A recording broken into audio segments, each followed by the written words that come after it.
Hello, everybody. Welcome back to the Captain's Draft 3.0 group stages presented by Dota Cinema and moonducktv. We are here in a best-of-3 series between Momma's Boys and Team Liquid. Both of these squads losing their first matchups here yesterday, but they are coming out right now, and Team Liquid have a great 1-0 advantage after taking that first game handedly. I love the draft for Momma's Boys, but it felt a little bit incoherent. The scare out of the mid coming out from Weehaw did not really work into his favor, and so they'll have to find something else to even up this series with and try to get to that third game. We'll see if that's going to be the case. Of course, we are here on moonducktv. My name is Martin, and I am not alone. As always, I am with my German god friend, Mr. Pitmuckle, our observer and producer, as well as Purge. How are you feeling, Purge, and how do you feel about the second game as we jump into this draft? It should be very good. Team Liquid versus Momma's Boys, the heroes that are in the pool. There's a lot of good int heroes this game, and considering that very few of them are banned, I think that's what we're going to be able to focus on in terms of picks. Yeah, there's a very, very decent amount of heroes in this pool. A very good amount of heroes, too. Lifestealer has been picked up a lot recently. Universe has done it, obviously, for EG. We saw it yesterday, I believe. There's a lot of good carry heroes, very good carry heroes for agility heroes, and then you have a lot of good int heroes. Some good supports, actually a lot of them. A few of them, rather. You have, like, Winter Wyvern, Rubik, Shadow Demon, Witch Doctor. Could see a Death Prophet this game for sure. Death Prophet or OD. Either would be decent. Yeah. AM can counter either of those guys decently well. Maybe he's not amazing versus OD, but he can deal against him a bit. I guess it's not amazing because you can mana drain, or you can continuously gain mana and you do pure damage, but we'll see how the draft goes. There's a Morphling in the pool as well. I think that hero's likely Jug, probably. It's probably either going to be Jug or Morphling. Lots of carries. And Gyro, actually. Tons of good carries. They can even go Lycan if they want to. I would see two of those three heroes picked up for both squads. I think Morphling and Gyrocopter are very good. I think Jug is very good. I talked about Morphling yesterday. I'm a big fan of him, and he is very strong right now in this current metagame, so we'll see. And Lycan was banned out, as you talked about, so that's not going to be available. On Team Liquid, they will go with the Rubik first pick, which is Kuroki. That's his hero. That's his jam, of course, and he is one of the best Rubik players out there, and for good reason. So it kind of covers them against all potential options as well. Like there's so many good teamfight ultimate heroes in the game that I think just picking up the best support right at the start is really good. And obviously, Witch Doctor is more popular and arguably better than Rubik is right now, but Rubik is more of a jack of all trades. He's good against a lot more different situations than Witch Doctor is. Yeah, if we had a statsman here, we could look at the pick rate for Rubik this patch compared to Witch Doctor, and I think Rubik would be shut out pretty much completely. He's been picked a couple of times, but Witch Doctor has been picked almost every series that I've seen of Dota 2, whether it's Captain's Draft or Captain's Mode, assuming he is in the draft for Captain's Draft. But he will be grabbed this time around for Momma's Boys, as well as the Axe, which is an interesting pickup. This hero notoriously has been nerfed pretty heavily since the last couple of patches, but they'll grab that. And then on the other side, as you mentioned, the Death Prophet will be grabbed here for Team Liquid, and they'll pick up the Central War Runner, which was played by Fotsman yesterday. I doubt that will be the case this time, though, Purge. Probably not. It didn't go very well. No. Center offlane should be the way that they play this, most likely. Death Prophet mid's completely standard. I have a feeling Fato's going to get incredibly farmed per usual here. And right now, Momma's Boys, the Axe initial pick just seemed a little off for me. Like, it's a hero I think that I've seen Neeko play before, and it's got some setup for them, and maybe that's what they're interested in. But to lead with an Axe when all you see is a Rubik so far seems a bit iffy. But I guess Axe, if you are off lane and you're versus a Rubik, and the Rubik's the one trying to zone you, you're in a better spot, since Axe is naturally semi-tanky, and Rubik is a bit weak damage before level 3 on as a support. So Axe sort of works there. Maybe that's the one thing they're trying to exploit, but now it's kind of a weaker pick, I feel. Now that he's up against Death Prophet can heal. She can silence him to prevent the chop from coming. I just feel like Axe is going to be a liability to pick first. It's tough. I'm wondering why they did pick it first, the first point. But Outworld Devour's picked it for Momma's Boys, the classic mid-match between Death Prophet and OD. And then the Jakir comes out for Momma's Boys as well. What do you think about the OD versus Death Prophet matchup? It's semi-balanced. It actually works kind of all right for either party. It just kind of comes down to ganks a little bit. So I think both will work. That's fair. I personally like to see Outworld Devourer. He's pretty fun in the team. I actually like both these heroes. I like watching both these heroes. I used to actually dislike Death Prophet heavily, but with the change to Spirit Siphon, she's actually become more interesting to watch and to play as well. But she's still very strong because of that. So we'll see how she's got to be a little scary about, or a little bit worried about stuns into Witch Doctor ulti, since Death Prophet usually has a really large amount of time where she doesn't purchase an armor item. So heavy amounts of physical and pure damage are definitely one of our weaknesses. And because they have Axe Call, if they get a fast blink dagger on Axe, it can easily translate to kills with Axe into Witch Doctor ulti or Axe into OD damage. So she's got to be a little bit careful this game. There's some good ganking potential if they do get that Blink Dagger up for the Axe. Meanwhile, Liquid will go for the Wyvern as their secondary support and then pick up the Drow Ranger in a very good setup here. They already have the Death Prophet, which will help her get some extra right-click potential. It's going to be their safe lane player, or safe lane pick for Team Liquid, which I think is fine. They have good damage. They can get a Rubik Lift into the Drow, Frost Arrow, plus the Witcher Wyvern with the Arctic Burn. There's a lot of damage potential coming out from this tri-lane, but they are rather squishy. And then it is going to be Momma's Boys picking up the Lifestealer, more than likely as a safe lane hero for Podcat on their side. Lifestealer's pretty good this game due to the fact that there's a lot of tanky heroes on Liquid. It's kind of bad due to Winter Wyvern, though. If somebody's really in trouble, Winter Wyvern, I feel, can keep them alive. So, and the Centaur kind of synergizes nice with Drow as well, since Death Prophet can chase with the Stampede, and if Drow Ranger does get into a bad spot, you can generally run him away. There's a couple stuns on Momma's Boys, so they have good disables there. I think the Lifestealer is going to be a bit weak, but it looks like they're just going to jungle and do that abusive ancient stuff. Oh, yeah, you're right. In which case, I think it's going to work pretty nicely. Momma's Boys draft I like quite a bit, but Liquid's also has a lot of synergy, and having the Winter Wyvern in there, I think is going to be a pretty decent counter. Yeah, I am a big fan of the Wyvern pick. And Momma's Boys, I spoke to soon. Podcat will be the one playing the X this time around instead of, Podcat playing the Lifestealer. So that's kind of interesting. He'll be up in the safe lane. He'll get a pretty fast Blink Dagger if uncontested, and it probably should just be Centaur Warrunner up there contesting him in farm. There's going to be a quick pause. While we have this happening, I do want to ask your opinion on the draft in general. Who do you favor more currently?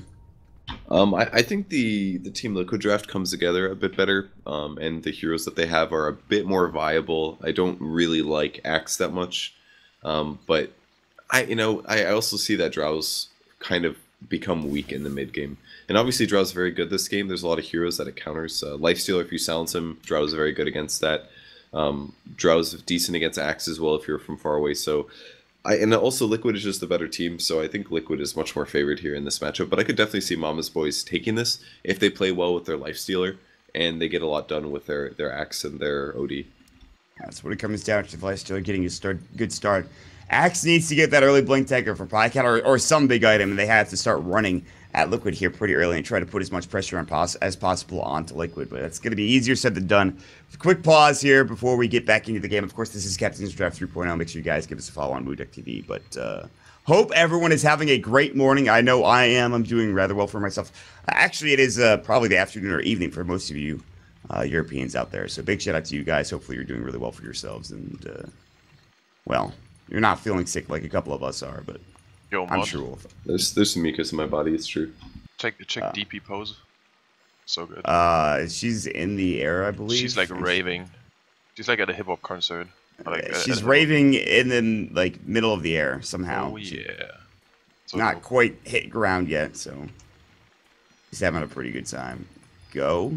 Says Podcat. Go, says Croaky. So we're back in.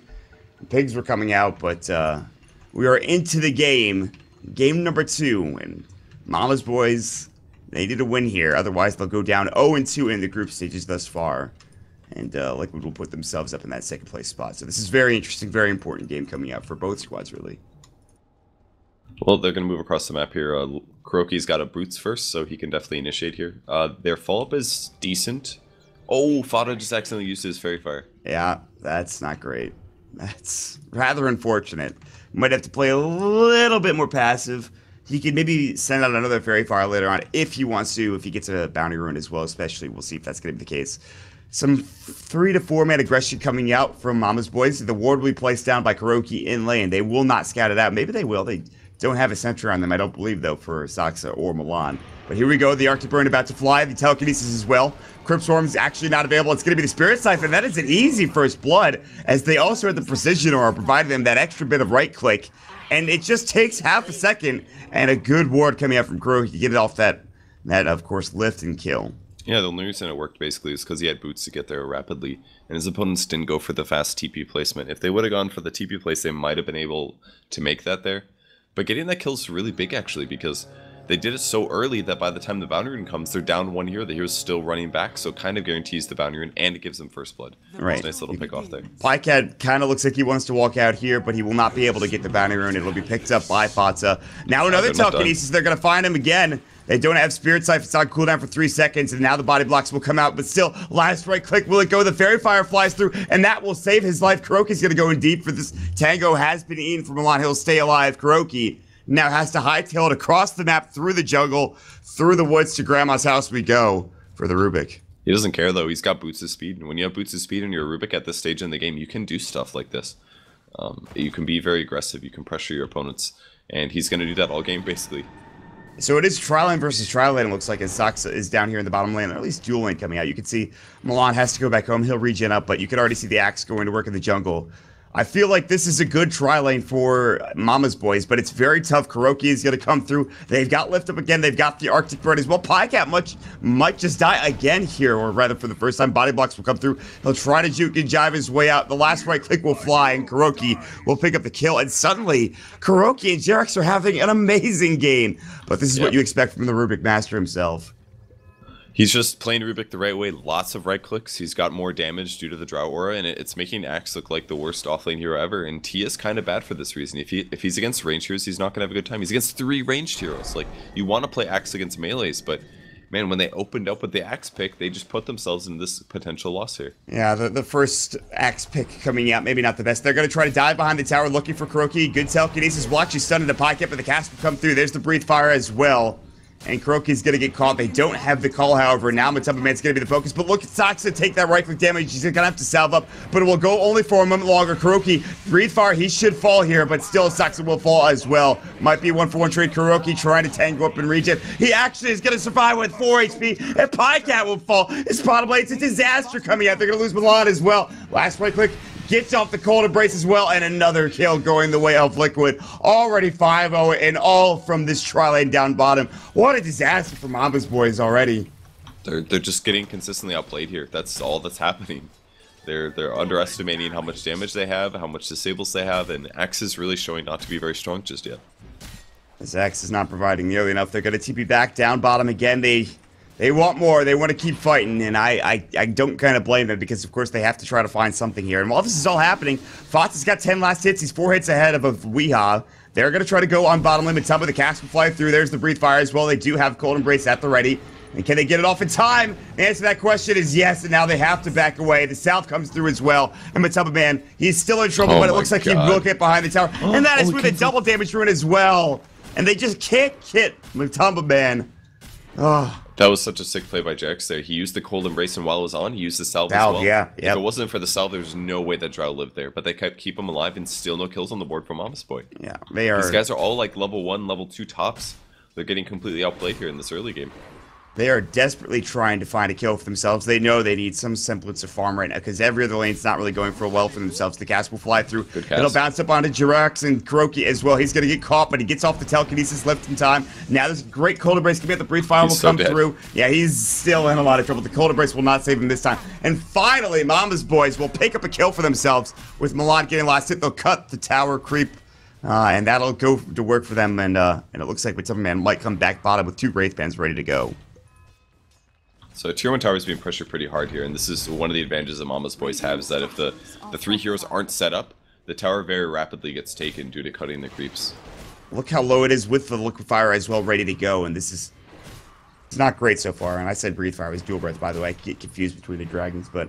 You can't follow me for that. Pycat's actually very low. He's got a salve, looking for an Arctic Burn, but he's actually out of mana, so Jerax can't chase him down. Salve will fly through. Kuroki's got the lift. He's going to get it off in time. Pop the salve as well, get the stun. Fable will fly through. The cast will come in as well. Big fight already happening. Great Cold Embrace flies through. They have the Battle Hunger, but Momma Man goes to work, and Saxa will be the first to fall. It gets off the call, but this is still going to be probably all 3 heroes dead for Momma's boys. Great Fairy Fire. Jerax about to go down, but if he's the only one that falls for this 3-to-1 trade, then boy is it worth it for Liquid, as they'll pick up the 3rd kill on the line with the last right click, and Kuroki will find himself a double kill. And they will lose their Tier 1 tower, but I think they're actually kind of okay with that, considering how this lane went for them in their favor. I mean, they can't win these trades. It's not just the fact that Draw Ranger's here. It's that if Kuroki lands his Fade Bolt on 3 heroes, they have all minus 20 damage. Yeah. That is amazing difference. They just actually can't trade with him there. That's like a 30 damage swing on every right click that comes through the fights, and that's why nobody's dying here for Liquid. Level-wise, everybody is level 3 for Momma's Boys, and everybody is level 4 with the exception of Kuroki for Liquid in this tri-lane. You have the double Wraith Band and Boots coming out from a Temple Man. Kuroki is already up to just about Arcanes. The earlier you get Arcanes, the better this hero is. It allows you to be so much more involved. Obviously, an early Blink Dagger is pretty damn good as well, but Kuroki's going to roam mid. Maybe dead? Yeah. Oh, Nico gets the kill fast. Yeah. You okay? You okay, JJ, you're going to be alright, buddy. Listen, just deep breaths, my friend. Deep breaths. Back mid. Spirit Siphon Weehaw. He will get off that Astral Imprisonment, but here comes the Arctic Burn. They get the lift off as well, and that is a dead OD. And it just feels like nothing besides that kill top lane is going the way of Momma's Boys. Yeah, that's basically it. Like, Lifestealer versus Centaur is a pretty good trade, basically. And that's why they did put them in this 1v1, but they've just gotten completely out lane. There's so many kills going to Liquid's heroes that they can't actually do very well in the tri lane anymore. They do get the tower, I guess, and that's going to be some resemblance of advantage, but... Uh-oh. Fox might go down here. They get off the cast coming through. They had the dual breath up in 2 seconds, but oh no, the exorcism's going to come out. Now it's time to back away in Milan. He's about to go down. The last tick of the Ghost will go through the Stampede. They want to chase even further. They get the lift off into Saxa. He's in trouble. The Ghost about to catch up as well. Crypt Swarm, dead-ass heroes across the map. Fatsa will get up the double kill. Meanwhile, bottom lane, Podcat's going to get caught. There's the Frost Arrows coming through. The slope, the Arctic Bird going to work. And the last right click, and they get their time. He's fast. He's got the Battle Hunger, but the Gust will not connect in time. Jerax looking maybe for a Splinter Blast. He'll be into the tree line. He comes out, and now he'll go down to the Splinter Blast of Jerax. Another kill going Liquid's way after just losing 2 mid and giving Fata a double kill. Dear Lord. And they're completely focused on Drow doing typical Drow things, which is boosting up everyone's damage. He's got 3 points in Precision Aura. I would actually kind of like to see him get a second level of Frost Arrows because the extra slow would help, but... We got caught, but the Astra came through as he's clarity up, and Fata will be okay. Podcat's TP'd in as well. They're trying to bait this. There's the Battle Hunger coming out. Can they chase him down? I really just don't think, even if they got the call off, I don't know if they could kill him. Do they have OD ult? They do, but obviously Death Prophet with being an intelligence healer was pretty damn good, so... It's kind of an interesting Weehaw build, too. He's opted for 3 points in Arcane Aura, not doing more of Essence Aura. A bit different of a build here, and it also limits his mana pool a lot. As you get more levels of Essence Aura, your mana pool goes up. But in short periods of time, he can definitely do more damage and increase the amount of damage that he does with simple right clicks by stealing more int. So, interesting skill build that I haven't seen before, and he's been very patient with his mana. Yeah. And he hasn't really found a kill to use those Arcane Orbs on, unfortunately. If he'd maybe gotten a chance to, well, hold that thought. The Ancient Black Dragon is going to come in chasing after Kuroki, but there's no slow from this Ancient Black Dragon, sadly. He's just going to try to zone Kuroki out of the lane. And then he'll go ahead and fireball the creep wave, and this will accelerate the farm of Nequa nicely. This is one of those things you often see, is just getting that early Ancient hero for the Lifestealer. Plus they shift 1 support to the safe lane. Top lane. Stampede's going to come through. There's the Casket as well. Slowed up Saxes. Stomp, double edge, easy kill. TP's coming through. Ice Path is available. It's level 2. He's trying to get it off in mind control, juking and jiving. And well, it's just Milana's. They cancel that TP as if things were happening mid or elsewhere. But... Interesting Centaur build as well. You went for the max hoof stomp here. I guess he didn't want to use double edge that often versus Lifestealer. It's often very dangerous to do so, but more stun duration, a little bit more nuke damage from hoof stomp. Not a terrible way to go. 4,000 net worth advantage for Liquid, and it's going to continue to rise here if they can continue to get towers as well as kills. Man now has 3 Wraith Bands, the good old 3 Wraith Band build. He's going to get actually Ice Path. The Dual Breath will fly through. He'll try to TP away, nice and TP. He will make it out just fine. And here comes the Exorcism. The Spirit Siphon, good Astral, but he's sitting at 18 HP. The cast will fly through. Ice Path, he gets off the ulti before going down. The Spirit Siphon will continue to go to work for Fata. He's pretty damn speedy. It's going to be tough to chase him down. The Lifestealer is on the chase. He's got open wounds. He pops out of the Ancient and will go to work. Great cold embrace from Jirax back behind the tree line. It looks like they can't get this kill. The Splitter Blast will come through. The call is up. They get the lift, but they will get the kill on Fata. Finally, they at least get 1 big kill going the way of Momma's Boys, but it might be a little bit too late at this point. And Winter Wyvern just synergizes so well with Death Prophet in this game, making him physical immune there. He got so much extra damage out of his ultimate. They didn't quite get close to getting a kill, but that was a great attempt at keeping Death Prophet alive and getting as much value as they could out of the hero. Yeah, I mean, The supports are just doing a great job. There's going to this be the might be Gus dead coming. Weehaw. There's going to be a Frost Arrow as well. They get the telekinesis. He'll have to Astro himself. They get the tower while this is all happening. Stampede is flight. They've got the Splinter Blast. One more right click will do the job, but he's very fast, and he'll make himself get away. Milan will come in. He pops up the Magnifier, the Dual Breath as well, getting right click down. The Frost Arrow is going to work. The Gust will fly through as well. Last right click will go, and he stays alive just barely, roughly with about 15 HP. And Matama Man, had he had that second point in Frost Arrows, he would have gotten all of those kills. I just really dislike this build on Draw Rangers. I totally get that you're getting maximum value across the map, but you're talking a difference of 6% on your agility. That's like 6 damage or something like that. It's not that much. It makes a difference, but what if you can slow somebody for an extra 15%, you know? They could have gotten 2 kills there, easy. I think the second point for Frost Arrows is really where you want to be at before getting that maxed out on your precision. Or coming through Spirit Siphon, Fata will find an easy kill with the Crypt Storm as well. And they're just running over Mama's boys yet again. Matema Man will start pushing down this tower, jump in. There's already a blink from Mind Control. The stop will fly through. The Gust comes out. Double Edge will go through as well. And Weehaw barely surviving. He'll bottle up as best as possible. Ash will come through on the other side. Pycat going to work with Nico jumping in. Matema Man might be in trouble, but the Great Cold Embrace flies again, and they're all doing physical damage. They can't bring him down. He's back up to half HP. Now there's a stomp coming out. Pycat in trouble. The Gust will fly through. He'll fall. The Spirit Siphon. Nico goes down, and 3 dead. And Mama's boys, even when they get a good engagement, it turns bad just because of the Winter Wyvern pick, which is absolutely owned to this game. Kuroki and Jirax having an excellent time here on this rating side. I'm watching this, how this works. This is actually a great draft from Liquid, man. The Winter Wyvern synergizes perfectly with Drow and with the Death Prophet against what they're playing against. It's a lot of physical damage sources, and Drow Ranger is so weak to heroes running at them, which is what Mama's boys has. But the Vortex just stops it. Well, the Winter Wyvern will go down. Stampede comes out. They get the cask off. Meanwhile, they're going to try to find Matema Man. No Wyvern to help him out this time. The Ice Path will fly, and this will be a free kill for them finally.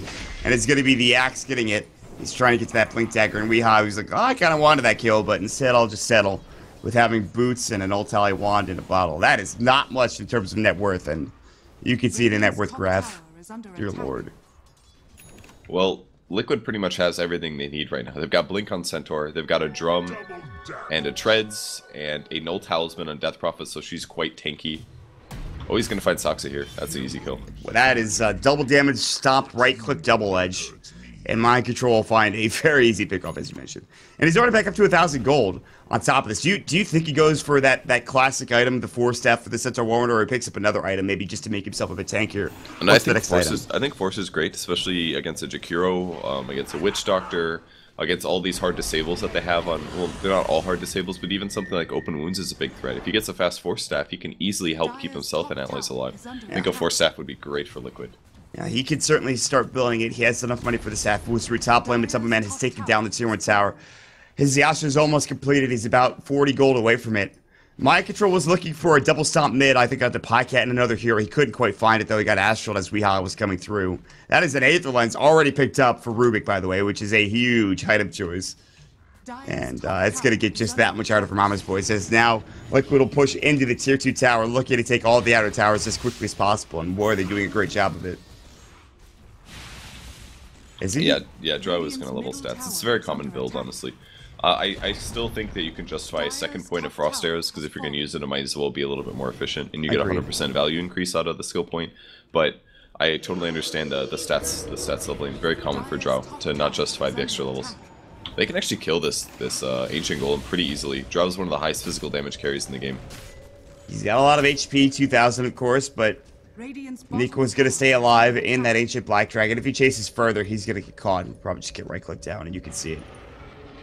There's the Arctic Burn coming out, can't quite get there, and they really want this tier 3 tower, but there's no creep wave right now, so this exorcism is not really doing much, and it's about to go away. And get a little bit more damage coming out of it. You can see they'll hit it 1 or 2 more times, but that's about it.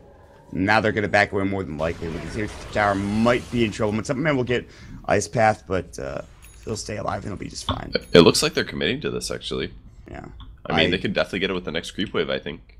Normally they shouldn't be able to do this, but I thought it would be wasted due to having Death Prophet ult down, but Yeah, they have Blink on Axe, so I mean there is that going for themselves. They could get a good enough team fight where they could blow up some of these supports, maybe even Momma Man as well. Fireball will be on the ground to try to kill this creep wave. They'll get the tier 3 tower, jump in. There's gonna be the call. It's on a 2. Death Ward will fly through as well, but Momma Man, Winter's Curse flies. That's I believe on the Pycat. There's the Sadie's Eclipse. They'll take down the drought. Can they get more? Is the question. Mind control is low. Had they had the Infest Death, they would have gotten the kill. They're going to defend their racks for now. They lost their tier 3 tower. You can see the Spirit Siphon going to work. Fox is actually out of mana. They've already popped the drum charge. They're going to hightail it out of dodge. The Fireball will go and not quite connect onto Pycat, or rather onto Mind Control. But it's going to be the battle hug for Pycat onto Kuroki. He's still trying to walk away. He's got the telekinesis. The lift will go. They got the Infest out if they need it. Another right click. Great Ice Path. Somehow connects very much at the tip. And they'll pick up 2 kills with Pycat getting the Calling Blade. So they'll pick up the Drow Ranger as well as the Rubik. And they have to trade their tier 3 tower for it, however. Well, that was pretty good for Momma's boys. I think that's overall worth it, getting the kill. They got Drow Ranger. It was a good initiation. It was a great double call by Pycat. They needed that absolutely. It had to be 2 heroes that they catch, not just 1. So they get a couple big kills. It's going to give them some slight gold advantage. They get some space on the map, and hopefully their heroes can get their first core items. I mean, they have that blink down for Pycat. He's already back up to 1,000 gold on top of that. But you can look at the item chart here and just see the difference already. There's a Yasha. Meanwhile, it's just like an Iron Talent for an equal. And that's it. He's got Tranquils. They have a blink for the axe. And they are just struggling to find anything. They've gotten a couple of bracers across the board. There is 3,000 gold for the Ancient Black Dragon Lifestealer. So it looks like he will be going Radiance. But there's already a mech for File. Interesting build. This is not something you see every day, but I think it definitely suits their playstyle. So, I don't know if you can afford the mana to do that personally. Maybe if Kuro gets another Arcane Boots. Saxa. Oh, he could have killed that. Oh, he's on cooldown. Sorry for double edge. My bad. He had already used it. Also steals the spell. It's Voodoo Restoration, not what he wants. If they get a second Arcane Boots, I think he can afford the mech. But Death Prophet doesn't have any mana regen items just yet. He does have an Arcane Rune. That's pretty good. He can pop Arcane and then do the mech. That's true. 1,000 mana also in the tank as well. And they're going to take this tier 1 tower down. He could also go for Yules later on to the road, which will give us some extra mana and some extra intelligence. There's a good chance he'll be picking that up later anyways. Here we go. TP in. They're going to try to go for a fight here. Spirit Siphon will fly. This Ancient Black Dragon is actually about to die, and it will. Nico will jump out so that they don't get the last hit. Spell was stolen. Jumping call onto 2. Can they get anything done with this is the question. Kazaxa is in trouble. The Astral will fly out. The Ice Path. Macropyre. They pop the mech. There's going to be the use of the Exorcism. Fox is low. Great Winter's Curse will try to turn this though. The Exorcism going to work. Nikwa is low. He's got Infest up and ready to go. He'll jump into a creep. Actually into Pycat. They've lost the Witch Doctor. They're also low. And Milan will be the next to fall as Fata pops the Exorcism. And it just is a great Winter's Curse and Cold Embrace that keeps everybody alive from Liquid. And now they're going to try to push into this tier 3 tower. And Kuro's trying to abuse the Granic Golem. I don't know if he has... Is he bugged or something? Has he encountered a bug? He got on the Granic Golem, but he can't move it. Surely it's bugged, right? I would hope so. I don't know why he wouldn't move. That's actually a huge problem then. If it's bugged and he can't get out of the Granic Golem at all... Okay. Ooh, thank God. Apparently he can't control it. He was probably trying to control it, which makes great sense. He could get a Granic Golem and do a bit more in terms of damage, but... he apparently couldn't. So a little bit of a bug there kind of limits their push. They might have been able to get the tower if he was there. Yeah, that's a little unfortunate. I was very scared for a moment. You were making me believe that he could not move or jump out at all, which is going to mean that would have been 4 versus 5 for the rest of the game, and I would have been like, wow, that is a big turn. But yeah, would have forced a replay or something, or a load from replay most likely. Yeah, you're probably right. Okay, you can't load from replays anymore. Yeah, you can't. The game would have been ruined. The game is pretty much over at that point. Yeah, that's true. They could have done that. There's no incentive for them to do so, but obviously good sportsmanship. That's the incentive. No, the game's not close enough to call like that. I don't think it would have happened. They're going to try to fight on mid, though. Either way, it doesn't matter. Milan smoked up. Saxa, Fata has the Invis. He'll break up the smoke, and they're like, well, somebody's here, but we have no idea who it is. We're going to back away, just not get caught by whatever is coming from Liquid's side. So instead, Liquid are going to head over to Roshan. They have Exorcism back up in, let's see how long, 30 seconds. But really, with Momma Man, the amount of precision aura damage they have, they could try to take this. But here comes Juan and Momma's boys. They want to maybe try to fight this. Not nearby, however, is OD, and he is a big ultimate. They have to get him if they want to contest this, and it looks like they're just going to let it go. Yeah. Yeah, it's kind of hard to deal with right now. That like if they just run into a gust or something like that, the fight just gets really hard for Momma's boys. Among the other abilities that they have, Kuro still has Infest here. He's got Arcanes with the Aether Lens. So they've got tons of mana now, and Mind Control is probably getting close to Crimson Guard. 800 gold for him. I would love to see Draugr get an SNY. I think it's one of the good solutions against large ancient creeps because you can get the SNY proc on them. Are fortified. Fair. It'll limit what Lifestealer can do. It does have Relic, by the way, so he's getting closer to Radiance. Yeah, I don't know if that's going to be enough, though. I mean, Radiance is an amazing item for a number of reasons. Mischance, all that stuff. But you can see they've already lost 2 tier 3 towers. And here comes the push. Yeah, they're going to infest out.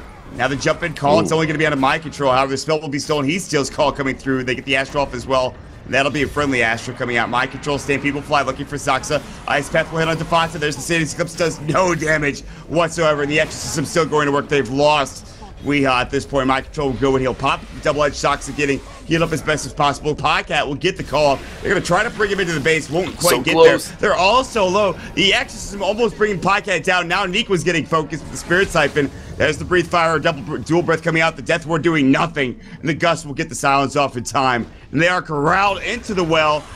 And their racks down bottom as fall. And they get off a great call, but there's the Witness Curse coming in. And Podcat, we will see you later. As he'll go down to the Splinter Blast to the right click. Next to fall will be the Witch Doctor. 4 dead. And it's almost going to be all 5. A triple kill from Matumba Man. They'll have to buy back. But at this point, it's pretty much all said and done. Like we're looking to take this game number 2 and then, of course, the series. Matumba Man is just actually melee fighting against a bunch of heroes that would normally completely wreck it, but look at the stun. Yeah, they're going to get the stun up. Rampage, they're looking for it. They won't find it. Vatsa will get the kill. They do not get the Rampage. Matumba Man says the GGWP twice. Maybe a little bit flustered, but that is it. That was an outdraft right from the get-go, an outplay coming out from Liquid in that bottom tri-lane. It was an impressive display from Jirax, Matumba Man, as well as Kuroki, and really just an amazing game from them, Purge. Yeah, they just absolutely won the lane. The minus damage from Rubik, the triple ranged with Drow Ranger versus the Axe +2. They just can't match up against all of that extra damage. The Witch Doctor damage and the Jakiro damage, plus they were fighting a level discrepancy, plus the First Blood went to Liquid. It was just too many things that make the tri-lane hard. If they didn't get First Blooded at the start, then maybe they could have taken some advantage there, but I think Jakiro plus Witch Doctor is just not as strong of a tri-lane as Winter Wyvern and Rubik are, especially once Wyvern gets his 3rd skill. Winning those tri-lane situations, those early fights is just too hard, and the advantage went to Liquid, and they absolutely ran with it. Yeah, I agree with you completely. That tri-lane from Kuroki and Jirax absolutely destroyed. So Team Liquid, and they will end today sitting at 1-1 currently, just behind Evil Geniuses and Vegas Squadron, as they have yet to play. Of course, their next game is coming up right around the corner, which is going to be very interesting. EG versus Vega. That game, I believe, is in roughly an hour and a half. And so we will take a break. We'll get some food. We'll get some water. We'll come back primed and ready to go for our second series of the day, which, of course, is Evil Geniuses versus Vega. Should be a lot of fun. Until then, you guys can stick around and chat with us and chat over on twitch.tv/moonducktv. Give us a follow there. If you've enjoyed the cast, you can follow us and let us know how we did over on Twitter. My name is, of course, Mont. You can follow me at Montota. With me is Purge. You can follow him at Purge Gamers.